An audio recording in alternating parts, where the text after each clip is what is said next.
Olá pessoal, hoje o nosso tema é a participação brasileira na Primeira Guerra Mundial.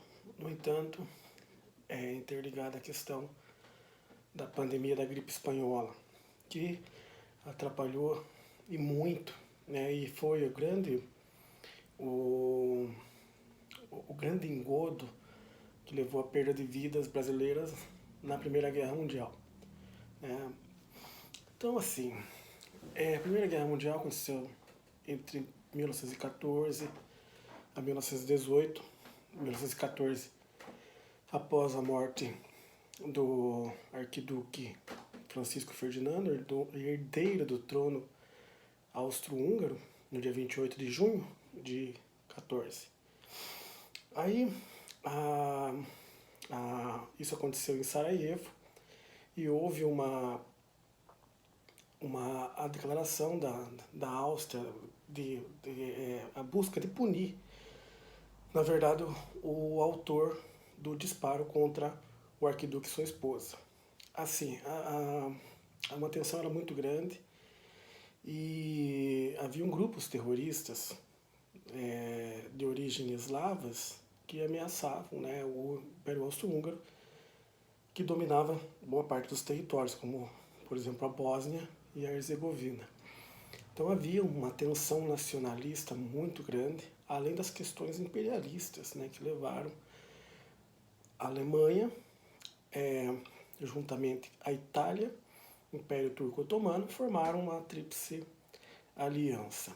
E de um outro lado formou-se a tríplice entente com Inglaterra, França e Rússia a princípio.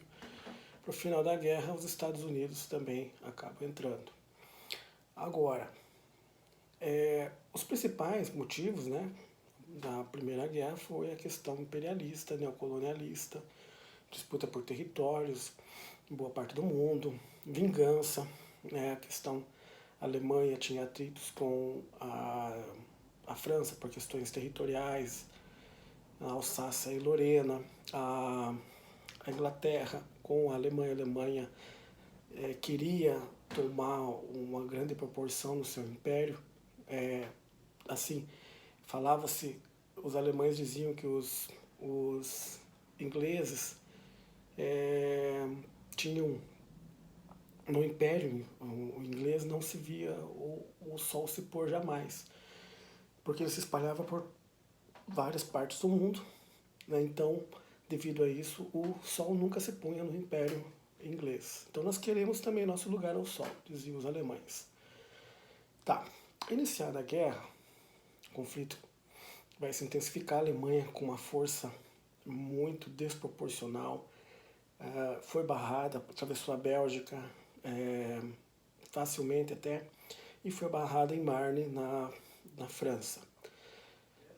Ali inaugurou-se uma nova fase da guerra, depois veio a Guerra das Trincheiras, foram usadas metralhadoras, tanques foram usados pela primeira vez também, por parte dos ingleses.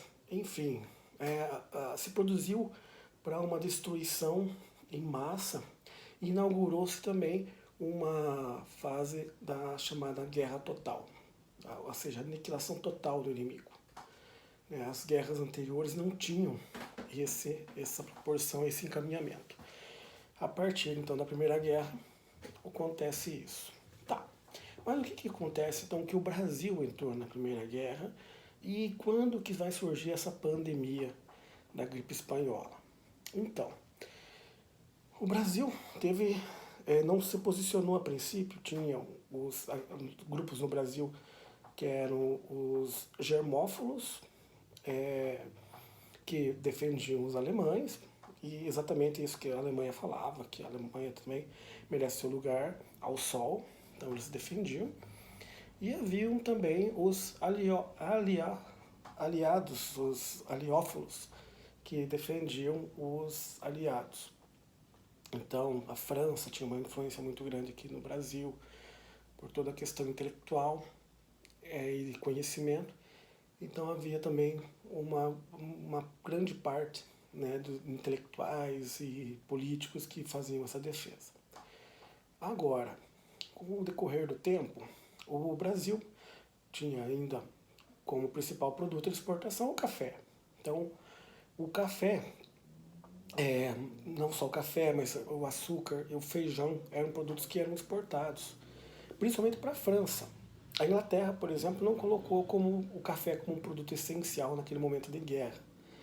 Mas para a França ainda havia um contingente muito grande, um fluxo muito grande.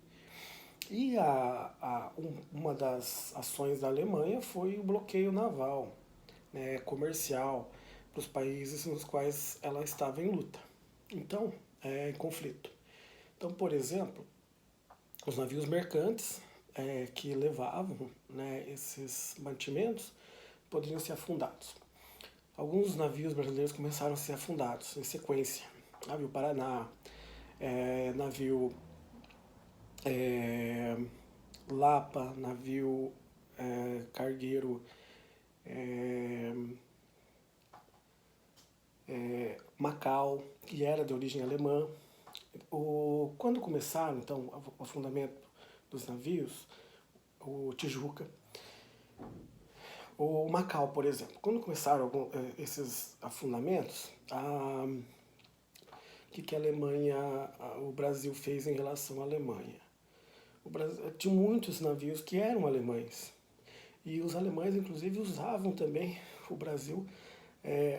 O litoral do Amapá era usado por parte dos alemães para ali atuarem, né, nesse circuito marítimo que eles buscavam bloquear o comércio. Então, tinham muitos navios alemães aqui. O Brasil tinha uma boa relação com a Alemanha. O Brasil então acabou, através do presidente Venceslau Braz, acabou retendo esses navios e nacionalizando esses navios alemães. Então, aí ocorre o conflito, né, não há ainda uma declaração de guerra explícita, mas estava a caminho disso. Então, a opinião pública brasileira, lógico, que vai se posicionar nesse sentido, né? Os jornais, né? Os que tinham influência sobre as pessoas aqui no país. Tá. Aí nós temos, então, a ação brasileira. A ação brasileira no sentido de vamos para a guerra. Vamos para a guerra, vamos enfrentar esse inimigo, ainda mais depois que os Estados Unidos também passou a se posicionar e a se conduzir contra a Alemanha. Então o Brasil ali, através dessa iniciativa, buscou todo o seu arsenal bélico, que apesar de passar por um processo modernizador, a partir de 1910, com a reforma do Hermes da Fonseca, já estava bastante defasado por conta da tecnologia de guerra, né, que os países que estavam na guerra foram desenvolvendo, cada vez armamentos com mais capacidade de destruição, com uma tecnologia cada vez mais eficaz. Então, apesar do Brasil passar por um processo recente naquele período, né, de modernização, já estava com toda a tecnologia, todo o seu aparato obsoleto. Tá. Mas o Brasil, então, resolveu ir para a guerra, foi nos campos de batalha na França, lá o oficial José Pessoa entrou em contato com o tanque de guerra, trouxe o tanque Renault, trouxe para cá então a ideia, a implantação do tanque, né, no Exército Brasileiro. Além disso, né, foi a expedição, a Missão Médica Militar Brasileira e a DENOP, Divisão Naval de Operações de Guerra. Aí que está o problema na questão da pandemia, né?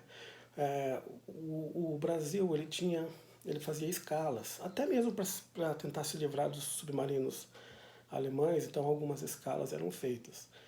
Por exemplo, se passava em Senegal, depois de Senegal passava pela Argélia e lá então seguia o seu destino. A missão médica militar brasileira, quando chegou em Senegal, entraram em contato então com os senegalenses que, tratados como escravos, foram nos porões do navio com as péssimas condições de higiene. Depois, chegando também na Argélia, a mesma coisa acontece. Ali contrai-se então essa gripe que já tinha. Isso aconteceu já na segunda metade de 1918. Em fevereiro de 1918, a gripe espanhola tinha já aparecido no balneário de São Sebastián, na Espanha. Mas não afetou tantas pessoas assim e também não demonstrou uma gripe tão avassaladora.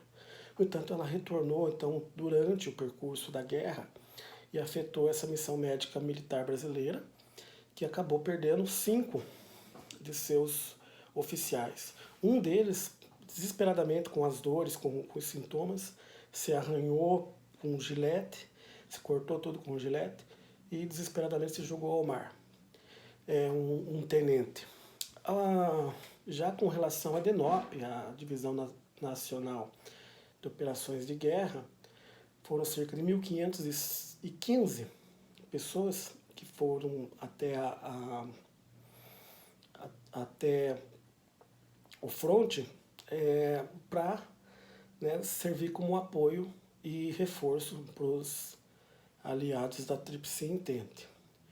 Agora, o problema foi também a passagem por Senegal e depois dando sequência à viagem. Foram várias paradas, na verdade, porque como os torpedeiros, os contra-torpedeiros brasileiros já eram bastante obsoletos, dependiam também muito do carvão e tinham que reabastecer aquele carvão, então foram muitas paradas. E até a própria ameaça do afundamento dos navios também fazia com que desviasse a rota e viesse em zigue-zague. Agora, desses 1.515, então, entre marinheiros, entre várias pessoas que se destinaram, oficiais e tudo mais, 89 já contraíram a doença e não saíram nem do Senegal. Foram enterrados lá em Dakar, lá no próprio Senegal. Então tem um cemitério só com esses mortos contagiados pela gripe espanhola que foram para a Primeira Guerra. Os outros restantes, os outros que restaram, que morreram, foi um total de 10% dessa população, de 1.515 pessoas, foram 156 pessoas ao todo, foram adquirindo a doença ao longo do tempo e muitos até retornaram para o Brasil para o tratamento, porque não tinha condição de seguir para a guerra. Então foi um total de 156 mortos e, além do mais, todo esse transtorno fez com que o Brasil chegasse lá no front, quando já estava sendo assinada o termo de paz. Então foi assinada um dia antes da assinatura da paz entre os países beligerantes. O Brasil estava chegando para sua missão lá na Europa. Então, foi devastadora a gripe espanhola, foi o que mais matou, na verdade, os brasileiros. Não foi o campo de batalha, não foi as operações de guerra, mas sim a própria gripe espanhola, que mais matou gente no período da Primeira Guerra. Tanto que o próprio presidente, que não tinha assumido ainda, na próxima, era o Venceslau Braz, mas tinha sido eleito pela segunda vez o Rodrigues Alves para o seu segundo mandato e acabou também pegando a gripe espanhola e falecendo. Foram milhões de pessoas pelo mundo, foi devastadora. né, matou muito mais gente do que todo o conflito da Primeira Guerra Mundial. Então as mortes foram um número e mais avassaladoras relacionadas à gripe espanhola do que ao próprio conflito da Primeira Guerra.